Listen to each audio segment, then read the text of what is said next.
Okay, let's dive into the stack of sources you've sent over. Today, we are taking a deep dive into a significant and frankly, quite confusing political moment in the Philippines. Yeah, the impeachment proceedings against Vice President Sara Duterte. Exactly. Our goal here is really to try and cut through some of the noise, pull out the key insights from this material we have, and, figure out what's really going on. And why it matters to you. Right. Why you should care. That's right. And we've got a good mix of sources here. News reports, laying out the basic facts, what happened. Then there's a statement from a major business group, which is interesting. Yeah, we'll get into why they're weighing in. Definitely. And a look at public reaction via a social media thread, always revealing. Plus a legal primer to help us understand the actual sort of rules of the game here. It feels like quite a complex picture. Putting all these pieces together is going to be key. Absolutely. It's where legal arguments meet political realities, isn't it? It really is. Okay, so let's set the scene a bit. Remind ourselves how we got here. The sources remind us, it was back in early February, right? The House of Representatives impeached Vice President Sara Duterte. Yeah, and the charges listed are serious stuff. We're talking graft, corruption, and even that alleged assassination plot against President Marcos Jr. Who was, of course, her running mate. The irony isn't lost. No. And the stakes, as the sources really emphasize, they couldn't be higher for her if she's convicted by the Senate. It's not just removal from office. Nope. It's removal and being permanently barred from holding any political position ever again. That's huge. Wow. Okay, so fast forward to this week.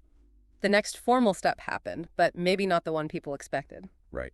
On June 10th, Monday, the senators did their constitutional duty. They took their oath, officially convened as an impeachment court. You can imagine the atmosphere. The stage was set. Everyone's waiting for the trial to potentially kick off. Exactly. They were formally constituted, ready to receive the Articles of Impeachment from the House. But then, and this is where our sources show that surprising turn just hours later, on Tuesday, June 11th, instead of scheduling anything or moving towards a trial, They held a vote. a vote. And by a pretty significant margin, wasn't it? Yeah, the sources say 18 senators voted yes, only 5 voted no, 0 abstentions. They voted to send the Articles of Impeachment back to the House of Representatives. 18-5. And Senate President Escudero was in that majority, the reports say. Yes, he was. And this action, this specific vote to return the articles, this is where the interpretations in your sources just completely diverge. It's really fascinating. It really is. Okay. Let's break down these conflicting views, because understanding the arguments is key here, right? First up, the House prosecutors, the ones who brought the case. They are standing firm. According to the news reports, Congresswoman Luistro, one of the prosecutors, basically said the trial must go on. It can't be stopped now. And their reasoning. Their core argument is legalistic. They say the Senate Impeachment Court has already acquired jurisdiction. Okay. Acquired jurisdiction. Break that down for us. What does that mean in plain English? It essentially means, in their view, once the House sent the paperwork over and the Senate formally organized itself as the court and received it, well, the Senate is now officially in charge of the case, legally empowered. So the ball is firmly in the Senate's court, legally speaking. That's the prosecutor's position. The case is now properly before the Senate. The House's job is done. They can't just, take it back. They insist they follow the Constitution to the letter and that a withdrawal isn't allowed. So they see the Senate as constitutionally bound to hold a trial now. Sending it back is just confusing, as they apparently called it. Diffusing, yeah. They plan to ask the Senate for clarification, but their stance is clear. This thing is moving forward. They even point to the fact the Senate issued a summons for VP Duterte as evidence the trial mechanism is still technically active. Interesting. So for them, the train has left the station, legally. That's the argument. But then you look at the sources reflecting the views of those 5 senators who voted no on returning the articles. And their interpretation is, well, the complete opposite. Right. People like Risa Hontiveros, Coco Pimentel, Grace Poe, Sherwin Gutchalian. Their opposition wasn't quiet, was it? No, especially Senator Hontiveros. She argued really strongly, saying there's simply no remand or return in the Constitution. Remand.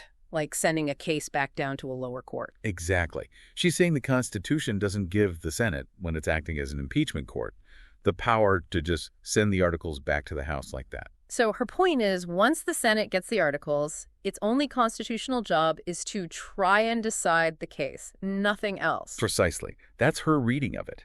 And because of that, she views the Senate's vote to return them as basically tantamount to dismissal. Wow. All right. Or she called it an effective termination of the case. She feels it muddies the waters, adds unnecessary ambiguity to what's already, let's face it, a super politically charged situation. That's a powerful claim, seeing the return not as just hitting pause, but as effectively killing the impeachment. Yeah, and some sources do suggest this might have been the political goal all along. They point fingers at what they call the Duterte bloc senators, Beto de la Rosa, Bongo, Robin Padilla, Ime Marcos, suggesting this was maybe their strategy to block the trial from ever starting. So that frames it less as a legal point and more as maybe a political play using procedure? It certainly highlights that tension, doesn't it, between the letter of the law and the political forces swirling around it. We see that tension across all these sources. Okay, so we have the House saying, you must try it, you have jurisdiction. The critics saying, you must try it, you can't return it, sending it back kills it. What about the 18 senators who voted yes? What's their rationale, according to the sources? Well, the motion itself, proposed by Senator Alan Peter Cayetano, actually lays out their reasoning. Yeah. And they were very clear, apparently, that this is not a dismissal. It's not terminating the case. Okay, so what is it then, in their view? It's putting a requirement back onto the House. The Senate is basically saying, okay, House, before we proceed, you need to certify a couple of things for us. Certify? Like provide formal proof or assurance? Exactly. Formal written assurance. They need the House to certify, one, that the original impeachment complaint didn't violate the constitutional one-year ban on filing these things. There are rules about timing. Okay, that sounds like a procedural check. What's the second thing? Second, they want the House, the current House, the 20th Congress, to certify that they will actually pursue this complaint, that they stand by it and intend to prosecute. Okay. So from the majority's perspective, this isn't ending things. It's more like saying, House, make sure your paperwork is totally in order and confirm you're committed to this before we dedicate Senate time to a full trial. Yes. Yeah. It frames the action as being about procedural integrity, making sure everything is legally watertight, maybe addressing potential questions about timing or whether the case properly carries over across different congressional sessions. So they see it as a necessary step to ensure the legal foundation is solid before they dive in. Pretty much. It's the procedural correctness argument versus the constitutional obligation argument from the critics and the jurisdiction argument from the prosecutors. Three very different ways of looking at that same Senate vote. And this whole debate, it's not just happening inside the Senate bubble, is it? Your sources show it's causing ripples elsewhere. Absolutely. The Management Association of the Philippines, MAP, a pretty influential business group, they actually issued a statement expressing deep concern that the trial seems to be stalled. That is interesting. Why does a business group get involved in an impeachment process? What's their angle? Their statement connects the dots quite clearly. They believe the Senate has a constitutional duty here, a duty to conduct the trial without any delay or disruption. Okay, a civic duty argument. Yes, but they go further. They argue that not fulfilling this mandate, potentially abandoning it, actually undermines the integrity of our democratic processes. And here's the crucial link for them. They warn this could have broader economic consequences. How so? What's the connection between impeachment procedure and the economy? They argue that weakening legal and constitutional institutions creates uncertainty, and uncertainty is bad for business. They state pretty bluntly that upholding the rule of law is essential for creating a stable, predictable environment for economic growth. Which attracts investment, right? Exactly. That's what builds investor confidence. Yeah. It attracts the kind of investment that creates jobs. So their message is, look, political uncertainty, questions about whether accountability mechanisms work, that stuff can directly harm the business climate and the wider economy. That's a really important perspective. It takes it beyond just the political players and connects it to, well, potentially everyone's livelihood. It definitely broadens the lens on why this matters. Yeah. And speaking of the legal framework, that primer from the UP College of Law you included is quite helpful here. It clarifies some basic ground rules of the impeachment process itself. It really does. Provides useful context.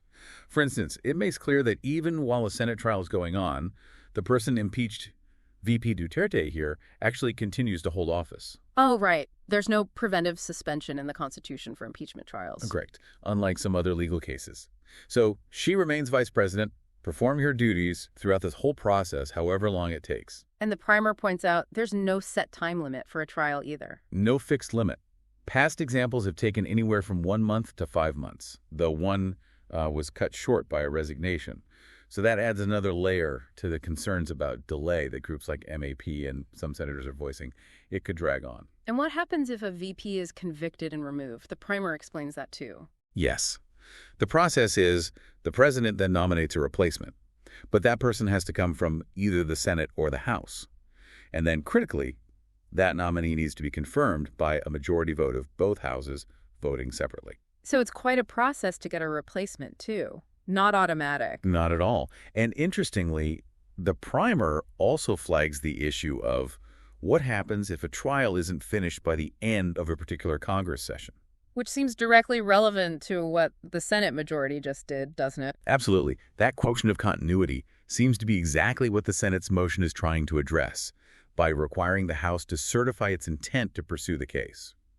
It suggests the majority was thinking about that potential procedural snag. Okay, so we've got the legal arguments, the political interpretations, the economic concerns. What about the public? That social media thread you included gives us a taste of that, right? It certainly does, and, well, it's about as mixed and as passionate as you might expect. It's a real spectrum. So what are the main camps? Well, you definitely see strong support for the impeachment. A lot of people posting are clearly glad it's happening. They want accountability. What specific issues are they raising? Things like the alleged misuse of confidential funds come up a lot, mentioning both her time at the Department of Education and her tenure as Davao mayor. There's talk about perceived incompetence, problematic behavior, just a general desire to see consequences for what they view as corruption or bad governance. Some are very blunt, saying they're very happy, even super-duper happy about it. But it's not all one way, presumably? Oh, definitely not. Mirroring the political divides, you see a lot of skepticism and criticism directed at the impeachment attempt itself. Many posters are framing it as just, political theater. The distraction. Yeah, or purely a power struggle between factions. The Marcoses versus the Dutertes feud comes up explicitly, as does the role of figures like House Speaker Romualdez. Some see it as just infighting among the elite. And they feel it takes attention away from other things. Right. Concerns like the situation in the West Philippine Sea get mentioned. Like, why are we focused on this when that is happening? Is there cynicism about the outcome, too? Oh, a deep vein of it. Lots of comments basically saying, what's the point? It won't lead to real change anyway, or her replacement will probably be just as bad. You also see those political labels being thrown around, DDS, Pinklawan, Napolitan. Which really shows the polarization, doesn't it? How people's existing political identities shape how they see this whole thing. Absolutely. It colors everything.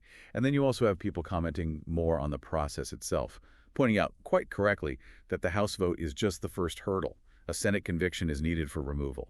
And some worry the Senate's move is a delay tactic. Or even that a failed impeachment could backfire. Yeah, there's concern that if this falters, it could actually boost VP Duterte politically, create a kind of victim narrative she could exploit. So it's messy. The public conversation really reflects the political battle's conflicting views, deep distrust, and frustration. Which brings us back to that core question.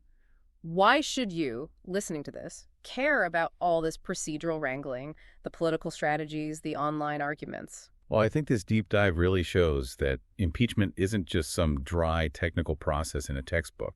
It's a live arena where the Constitution gets interpreted in starkly different ways, often, influenced by political goals. Understanding these different takes on the Senate's vote, is it just a procedural check? Is it a deliberate move to derail the trial? Something else entirely that helps you grasp how accountability actually works or doesn't work at the very top. And as the business group pointed out, these political events aren't just contained within government buildings. They raise fundamental questions about the rule of law, about stability. And that can ripple out and affect the economy, affect investment, affect jobs. So ultimately, this whole situation touches on really critical things. The balance of power, how we hold leaders accountable, and maybe the future direction of political leadership and stability in the country. It's like a window into how democratic institutions cope under pressure. So let's try and wrap this up. We've seen the House impeach VP Duterte, but that was just stage one. The Senate's move now, sending the articles back, has created a whole lot of uncertainty and, frankly, a fierce debate. Yeah, different groups, House prosecutors, dissenting senators, the Senate majority, business groups, the public, they all have really different reads on what this means constitutionally, politically, practically. The real tension seems to be between those formal constitutional rules for accountability and the, let's call it the messy reality of political power and strategy. Huge disagreement on whether the Senate's action upholds procedure or just undermines the whole point. So maybe the final thought for you to ponder, given everything we've unpacked from these sources, the conflicting interpretations, the political motives, the public reaction, what does this specific moment, this procedural fight, tell us about the health and resilience of democratic institutions when faced with these intense political rivalries? And what could the lasting impact be? Regardless whether a trial actually happens in the end or what the result might be. Something to think about as this story inevitably continues to unfold.